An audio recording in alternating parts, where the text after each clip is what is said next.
ridiculous suggestion. It was like, yes, the girls, we can all worship golden calves. One girl put down her knee socks and the group was like, no, they're flesh tone. It's like, yay, flesh tone. What grade was it? This was 9. Yeah, we didn't get you flesh tone.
And Thersites, one of Ajax's soldiers, began to complain about the war's length.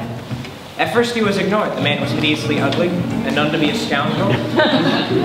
But he grew eloquent. 4 years, and nothing to show for it. Where's the treasure? Where is the woman? When do we get to go home? See how they treat us? Slowly, his discontent spread from one camp to the next. It had been a bad season for fighting, wet, injuries abounded, rashes and mud-turned ankles and infections. The biting flies settled so thickly over parts of the camp they looked like clouds of smoke. Sullen and scratching, the men began to loiter around the agora. At first, they did nothing, collecting in small groups, whispering. Then the one who started joined them, and their voices grew louder. 4 years. How do we know she's even in there? Has anyone seen her? Troy will never submit to us. We should all just stop fighting! When Agamemnon heard, he ordered them whipped. The next day there were twice as many, not a few were Mycenaeans. Agamemnon used an armed force to disperse them. The men slunk off and then returned when the force was gone. Agamemnon used spies to report on those who complained. These men were then seized and whipped. The next morning, hundreds refused to fight. Some gave illness as an excuse, some gave no excuse at all. Word spread and more men took suddenly ill. They threw their swords and shields in a heap on the dais and blocked the agora. When Agamemnon tried to push his way through, the men folded their arms and would not budge. Hey, Greece! You are angry. Speak your grievance. We want to leave. The war is hopeless. The general lied to us. It's been 4 years. It is your right to question such things. You feel misled. You were promised victory. Yes. Well, tell me. Do you think Aristus Achaeon fights in hopeless wars? Well? No, I do not. I will swear so on any oath. I am here because I believe we will win. I am staying until the end. That is fine for you, but what of those of us who wish to leave? You're welcome to leave whenever you'd like. We are. Of course. But I get your share of treasure when we take Troy. It is past time that we take to the field. The Trojans will start to think we are afraid. Who dares to show them otherwise? Yeah! In the aftermath of the almost rebellion, Odysseus devised a project to keep the men too busy for further unrest. A giant palisade built around our entire camp. 10 miles he wanted it to run, protecting our ships and tents from the plain beyond. As the men went cheerfully off to the woods to begin work on the wall with their hatchets and levels, Odysseus found the original trouble-causing soldier, Thersites, and had him quietly beaten into unconsciousness. Troy. Things changed after that, whether because of the joint venture of the wall or the relief of violence averted. All of us, from the lowest foot soldier to the general himself, began to think of Troy as a sort of home. Our invasion became an occupation. During this time, 6, 7 years in which I spent more and more hours in McKayon's tent and fewer with Achilles in the field, I got to know the other men well. Eventually, everyone made their way here, if only for smashed toes or ingrown nails. And it was not just the common soldiery. In time, I came to know the kings as well. It moved me to see how much they trusted me, turned hopeful faces towards me for comfort. I grew to like them, no matter how difficult they could be in counsel. I developed a reputation, a standing in the camp. I was asked for and known for my quick hands and how little pain I caused. I began to surprise Achilles, calling out to these men as we walked through the camp. I was gratified at how they would raise a hand in return, point to a scar that had healed over well. I don't know how you remember them. I swear they all look the same. That's Sthenelus, Diomedes' charioteer. And that's Podarches, whose brother was the first to die, remember? There are too many of them. It's simpler if they just remember me.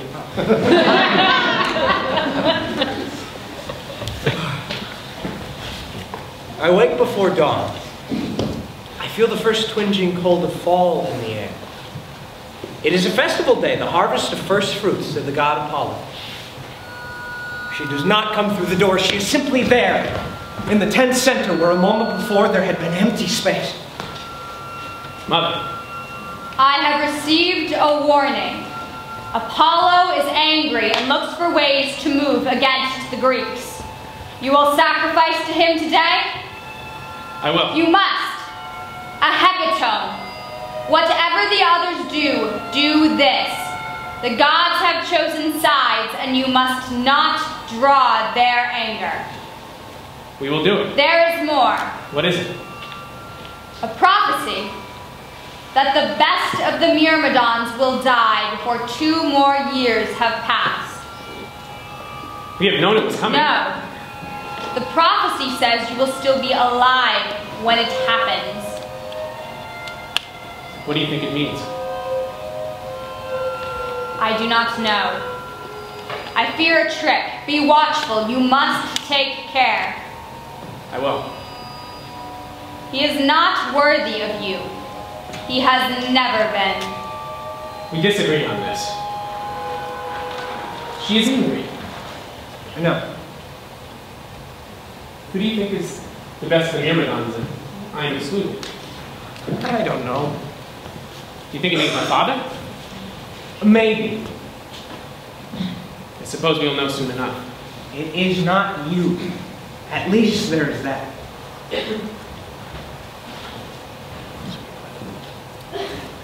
Briseis asked me to teach her medicine in return for a knowledge of the area's herbs. I agreed and passed many contented days with her in the forest. I should have seen it coming. Perhaps you will think me stupid that I did not. We were sitting close to each other, heads together as if in conspiracy. Her lips touched mine. I was so surprised I did not move. My pulse sounded in my ears, but it was not as Achilles made it sound. It was something more like surprise and a fear that I would hurt her. I'm sorry. I know that you love him, I know. But I thought that some men have wives and lovers both.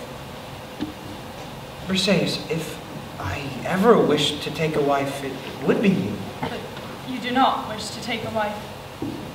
No, I'm sorry. Do you not ever want children? I don't think I'd make much of a parent. I do not believe that. I don't know. Do you?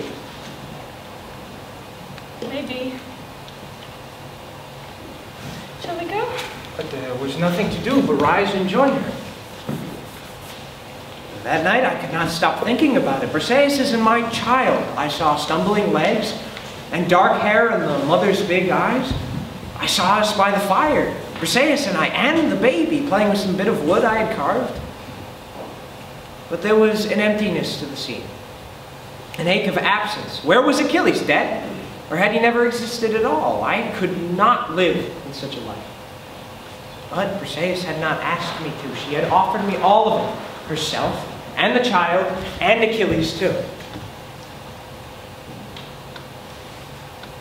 Do you ever think of having children? I have a child. Oh, it shocked me anew each time I thought of it. His child was Deidamia, a boy, Thetis had told them, called Neoptolemus, New War, nicknamed Pyrrhus for his fiery red hair. It disturbed me to think of him, a piece of Achilles wandering through the world. Does he look like you? I didn't ask. Do you wish you could see him? He's best with my mother. It's best that she raised him.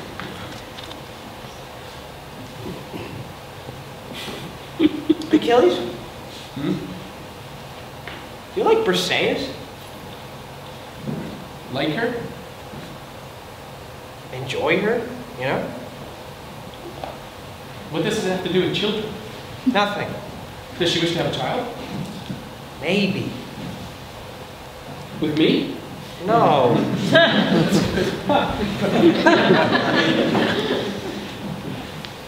With you.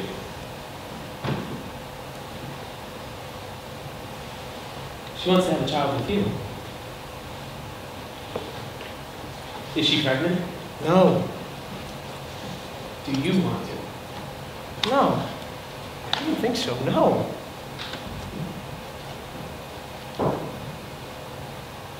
If you wanted it, it would be all right. It is all right now.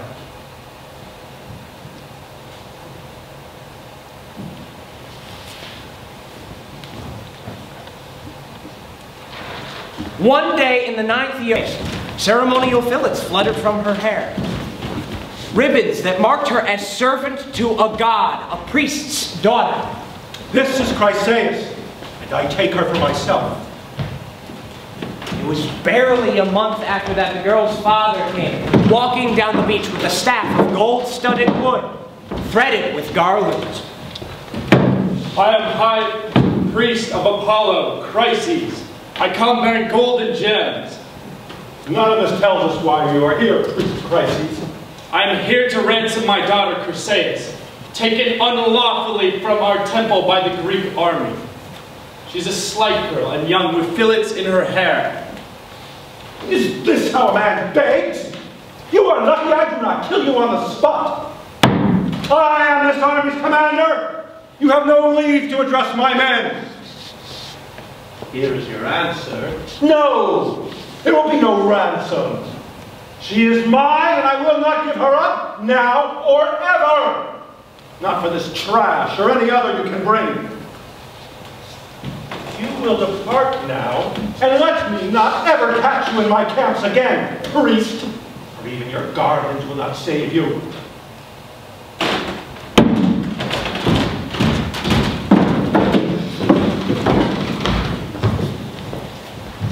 That night, slipping among us like a snake, quick and silent and flickering, the plague began. When we woke the next morning, we saw the mules drooping against their fences, breasts heaving, eyes rolling. Then by midday, it was the dogs, whining and snapping at the air, tongues foaming. By the late afternoon, every one of the beasts was dead or dying. We burned them as fast as they fell, tossing them onto the pyres. When we went back to the camp that night, Achilles and I scrubbed ourselves in the harsh salt of the sea, and then with clean water from the stream in the forest. We did not use the Trojan rivers the other men washed in and drank from. In bed later, we speculated in hushed whispers, unable to help but listen for the hitch of our own breath, the gathering of mucus in our throats, but we heard nothing except our voices repeating the remedies Chiron had taught us, like murmured prayers. The next morning it was the men. Dozens, pierced with illness, crumpling where they stood. We ran to drag each newly dropped man down as suddenly as if by spear or arrow. At the edge of the camp, a field of sick men loomed, 10, then 20, then 50 of them, shuddering, calling for water, tearing off their clothes for respite from the fire they claimed raged in them. At last, their violent conflict ceased. Achilles and I built pyre after pyre, burning every scrap of wood we could find. Finally, we abandoned dignity and ritual for necessity, tossing onto each fire not one, but a heap of bodies. We did not have time to watch over them as their flesh and bone mingled and melted together. Eventually, most of the kings joined our work, except Agamemnon, who did not leave his tent. Another day then, and another, and every king, every company had lost dozens of men. Although strangely, Achilles and I noted our hands pulling closed, eyelid after eyelid. None of them were kings, only minor nobles and foot soldiers. None of them were women. This too we noticed. Our eyes found each other's, full of suspicions that grew. As men dropped suddenly with a cry, hands clutching their chests where the plague had struck them like the quick shaft of an arrow. It was the 9th night of this. We stood in our tent gasping with exhaustion. Our suspicions tumbled out, confirmed in 1,000 ways that this was not a natural plague, not the creeping spread of haphazard disease. There was something else, sudden and cataclysmic, as the snuffing of Aulus's wind. A god's displeasure. Achilles slipped out of our tent when the moon was high. He came back sometime later smelling of the sea. What does she say? She says we are right.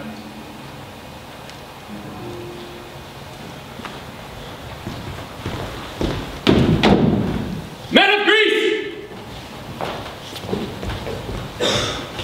What is this? I've gathered the men to speak of the plague. Do I have your leave to address them?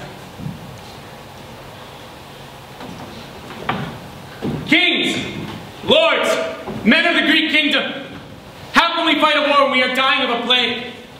It is time, past time, that we learn what we did to deserve a god's anger. We have a man among us here, a man close to the gods. Should we not ask him to speak? Is this not what you recommended to me, Agamemnon? Yes. Yes, I did. Bring me Calchas.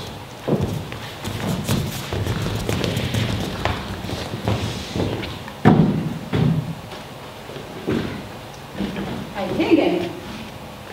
Prince Achilles, you catch me unprepared. I did not think, that is, I did not expect that I would be asked to speak here before so many. Speak!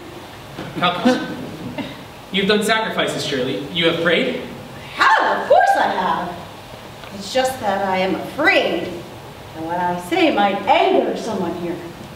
Someone who is powerful and who does not forget insult easily. This is not the time for such fears. We are dying of a plague. What man among us would hold your words against you? I would not even if you named me as the cause. Would any of you? You see? No sane man would ever harm a priest.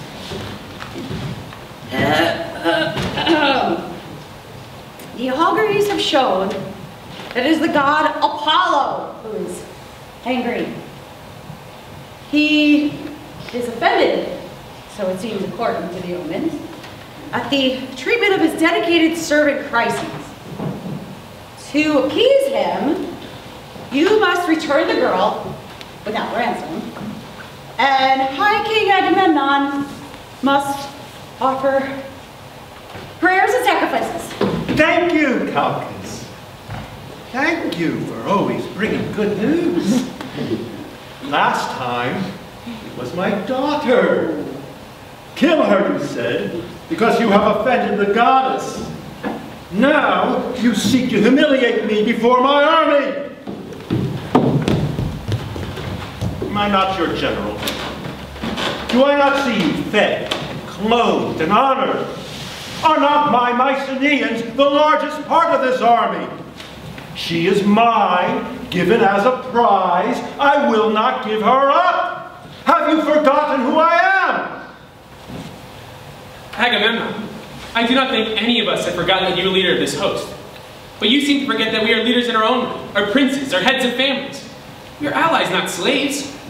Now, while you complain about the loss of a girl you should have ransomed long ago, your men are dying of a plague. I do not mean to dishonor. I only wish to end the plague. Send the girl to her father and be done. I understand you, Achilles. You think because you're the son of a sea nymph, you have the right to play high prince wherever you go. You have never learned your place among men. You will be silent. You will not speak another word, or you will be sorry. Oh. I'll be sorry. I do not think, High King, that you can afford to say such things to me. Do you threaten me? Did you not hear him threaten me? It is not your threat. What is your army without me? You have always thought too much of yourself. We should have left you where we found you, hiding behind your mother's skirts. In a skirt yourself. You say this to draw attention away from yourself. If I had not called this council today, how long would you have let your men die? Can you answer that? When all of these brave men came to Aulis, they knelt to offer me their loyalty. All except you. I think we have indulged your arrogance long enough. It is time, past time, that you swore the oath.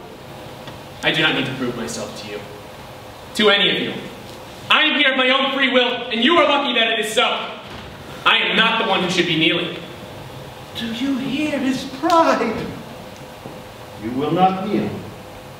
No. Then you are a traitor to this army, and you will be punished as one. Your war prizes are hostage, placed in my care until you offer your obedience and submission. Let us start with that girl. Briseis is her name. She will do as penance for the girl you have forced me to return. The girl is mine, given to me by all the Greeks. If you take her, your life is forfeit. Think on that, High King, before you bring harm to yourself. I do not fear you. I will have her. Bring the girl. Agamemnon, your words today have caused your death and the death of your men. I will fight for you no longer. Hector will grind you to bones and bloody guts, and you will come crying to me for mercy, but I will give none. Your words today have caused all of their deaths.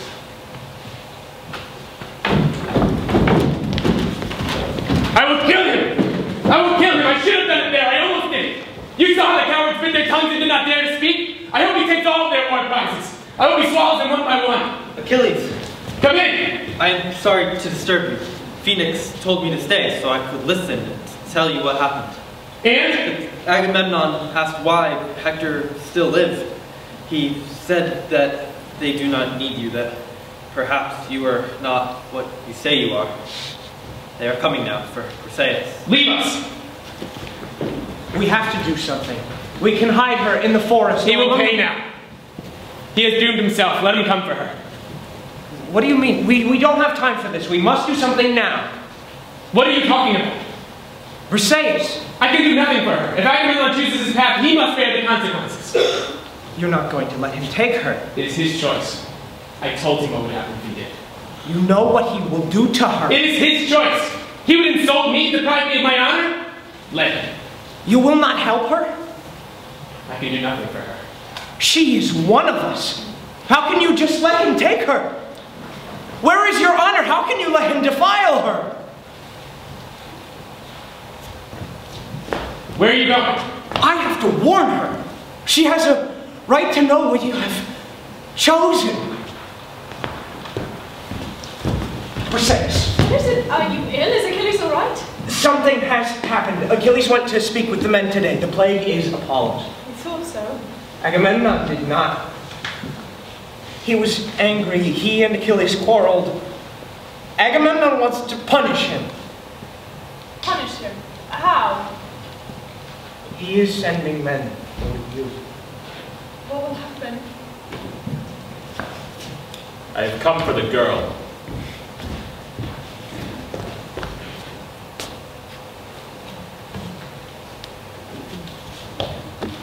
How can you let her go? I must go speak with my men. I watch him leave. I do not know this man. He is no one I have ever met before. My rage towards him is as hot as blood. I will never forgive him. I imagine tearing down our tent, stabbing myself in the stomach and bleeding to death. I want to see his face broken with grief and regret. I want to shatter the cold mask of stone that has slipped down over the boy I knew. He has given her to Agamemnon, knowing what will happen. And now he expects that I will wait here, impotent and obedient. I have nothing to give Agamemnon for her safety. I cannot bribe him and I cannot beg him. The king of Mycenae has waited too long for this triumph. He will not let her go. I think of a wolf guarding its bone. There were such wolves on Pelion who would hunt a man if they were hungry enough.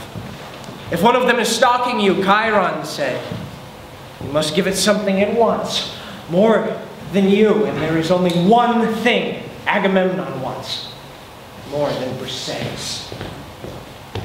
Agamemnon, I swear that the news I bring you is truth. I swear it on my blood.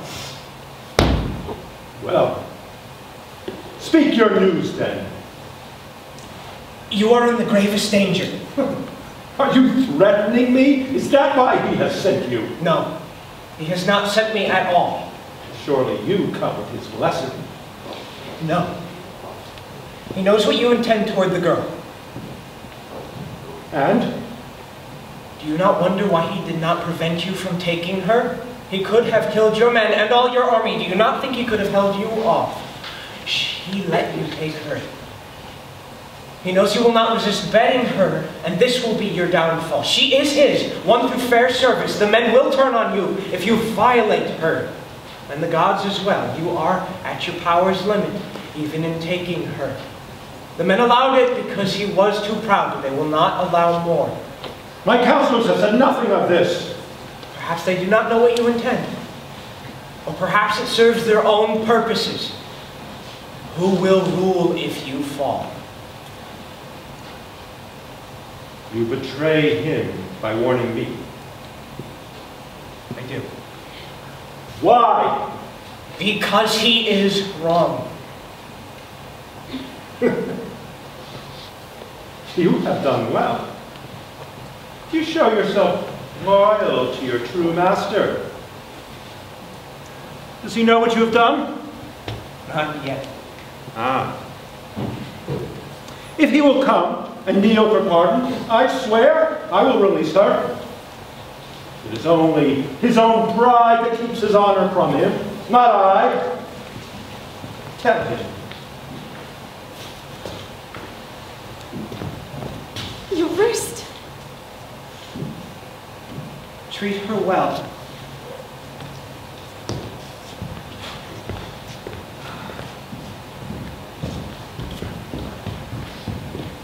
Where have you been? In the camp. How is your mother? She's fine. You're bleeding. I know. Let me look at it. A knife? Yes. Will you tell me who did this to you?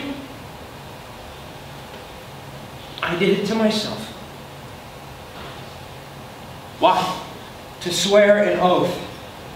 I went to Agamemnon, I told him of your plan. My plan? To let him rape Briseis, so that you might revenge yourself on him. So you warned him? I did. You know if he had done it, I could have exiled him. Or forced him from the throne. The men would have honored me as a god. I know.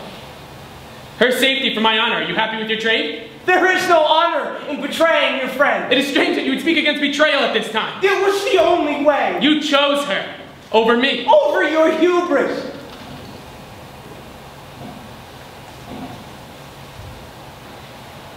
My life is my reputation. Memory is all I can hope for. You know this.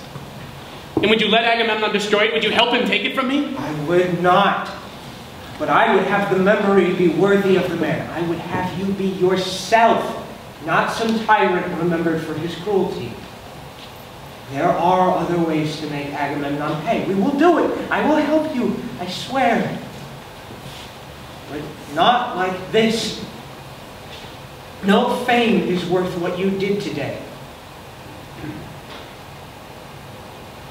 It is done then. She is safe. You would not have returned otherwise. Yes, she she is safe. You're a better man than I. No, it is not true. You left yourself today, and now you have returned. Do not say that. Not until you've heard the rest of what I've done. My mother has a plan. I will fight for Agamemnon no longer. At every turn he seeks to rob me of my rightful glory, to cast me into shadow and doubt. But he will learn. I will show him the worth of his army without a risk of Sakai. The Greeks will fall without me to defend them. They will be forced to beg or die. My mother says Zeus will do it. I don't understand, Zeus. He's in her debt. Zeus will crush them against the sea. They will lose and lose and lose. And then they will see who they must beg for. What if you will not beg? Then they will die. They will all die. Did you hear me? I heard. Greeks will die.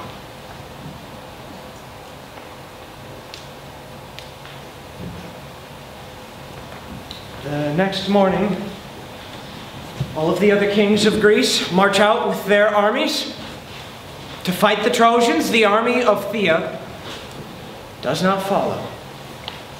Achilles and I linger long over breakfast. Why should we not? There is nothing else for us to do. We may swim if we like, or play at draughts, or spend all day racing. We have not been at such utter leisure since Pelion. But it does not feel like leisure. It feels like a held breath, like an eagle poised before the dive. My shoulders hunch, and I cannot help from staring down the empty beach. We are waiting to see what the gods will do. We will not have to wait long.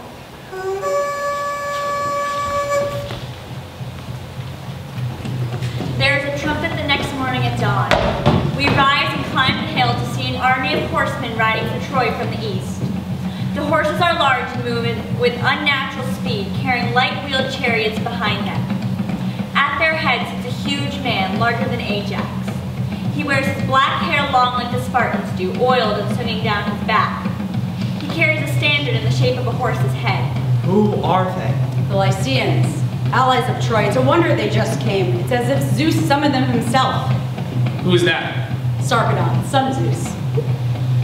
The gates open and the Trojans pour out to meet their allies. Hector and Sarpedon clasp hands, then lead their troops to the field. The Lycian weapons are strange, saw-toothed javelins and things that look like giant fish hooks for ripping into flesh. All that day we hear battle cries and the pounding hooves of their cavalry. There is a steady stream of Greek wounded into Machaon's tent.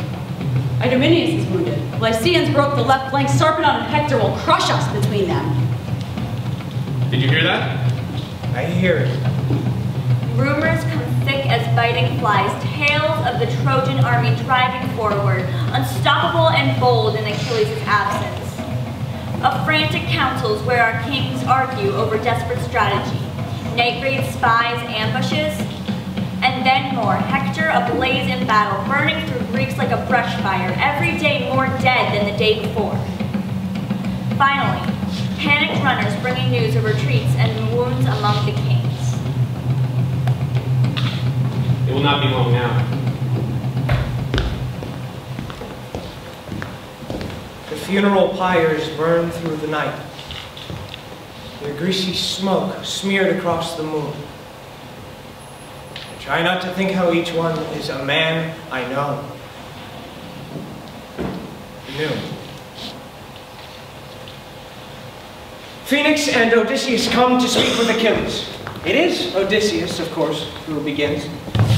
He talks first of things, casual words that he drops into our laps, one at a time. A list, really. We will give you 12 swift horses, 7 bronze tripods and 7 pretty girls, 10 bars of gold, 20 cauldrons, and more. Bowls, goblets, armor, and of course, Briseis' return. There are so many Greek dead. And the Trojans are less than 1,000 paces from our wall. Would you like proof?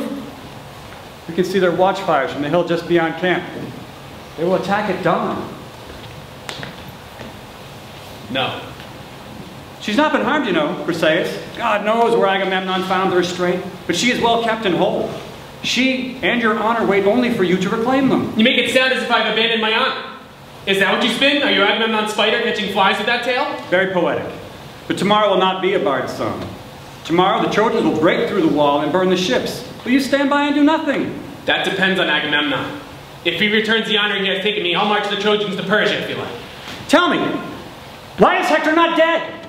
I do not seek an answer. I merely repeat what all the men wish to know. In the last 10 years, you could have killed him 1,000 times over, yet you have not. It makes a man wonder. You have eked out 10 more years of life, and I'm glad for you. But the rest of us are forced to wait for your leisure.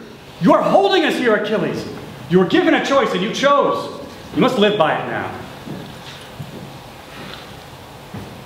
You've made a fair run of blocking fate's path, but you cannot do it forever. The gods will not let you. The thread will run smooth, whether you choose it or not. I tell you as a friend, it is better to seek it on your own terms, to make it go at your pace than theirs. That is what I am doing. Very well. I have said what I came to say. It is time for you to leave. No. Not yet. I too have something I wish to say.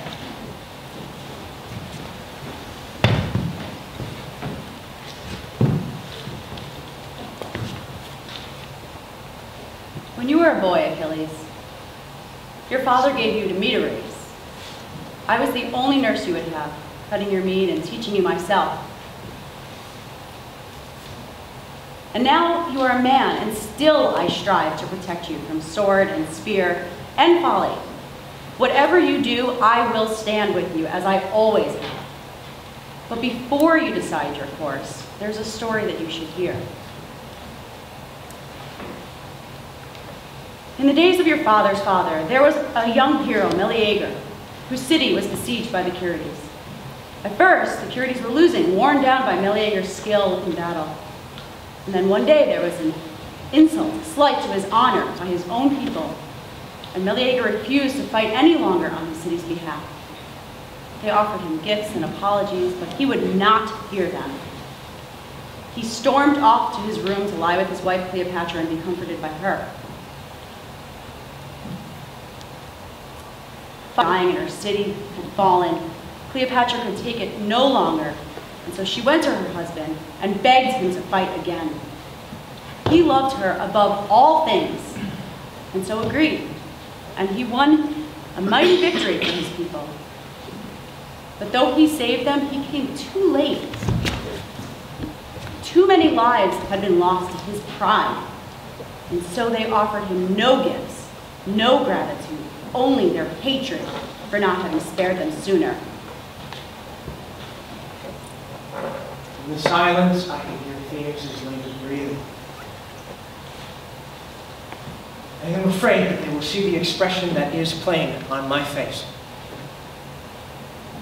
It was not honor that made Meleager fight, or his friends, or victory, or revenge, or even his own life. It was Cleopatra, on her knees before him, face streaked with tears. This is Phoenix's craft. Cleopatra, Patroclus, her name built from the same pieces as mine, only reversed. If Achilles noticed, he does not show it. His voice is gentle for the old man's sake, but still he refuses. No. Not until Agamemnon returns the honor he has taken from me. My chest tightens in panic and a quick desire to kneel before him and beg. But I do not. For like Phoenix, I am declared already. Decided. I am no longer to guide the course, merely to be carried into darkness and beyond with only Achilles' hands at the helm.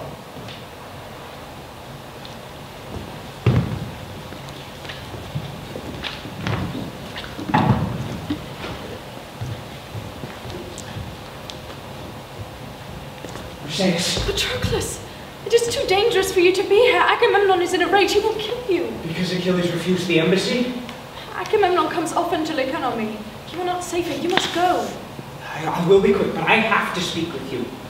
Odysseus says that tomorrow the Trojans will break the wall and storm the camp. We must get you somewhere safe. In the forest or among the Myrmidons. No, I cannot. That is the first place he will look. It will only make more trouble. What if they storm the camp? I will present myself to Aeneas, Hector's cousin, if I can. He is known to be a pious man, and his father was a shepherd for a time near my village. If I cannot, I will surrender to Hector or any of the sons of Priam. It is too dangerous. You must not expose yourself. I do not think they will hurt me. I am one of them, after all. Of course, you will be free then. Patroclus, the men, they are angry with Achilles. They blame him for their losses. Agamemnon sends his people among them to stir up talk. They have almost forgotten about the plague. The longer he does not fight, the more they will hate him. Will he not fight?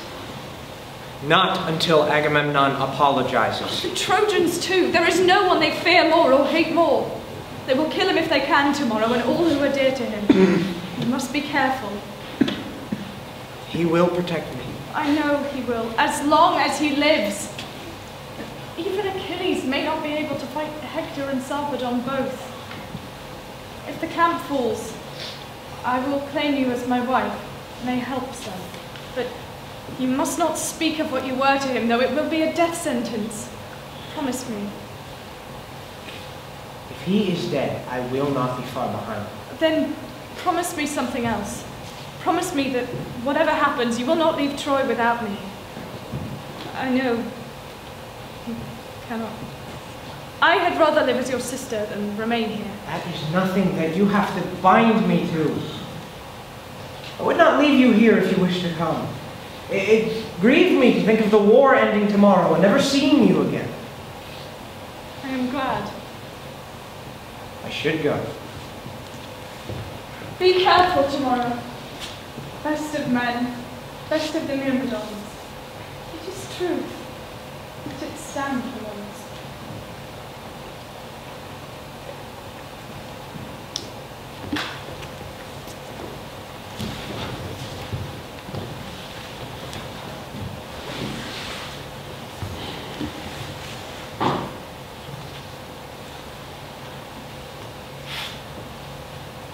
At night, in bed beside Achilles, his face is innocent, his sleep smooth and sweetly boyish. I love to see it. This is his truest self, earnest and guileless, full of mischief, but without malice. He is lost. In Agamemnon and Odysseus' wily double meanings, their lies and games of power, they have confounded him, tied him to a stake and baited him. I would untie him if I could, if he would let me.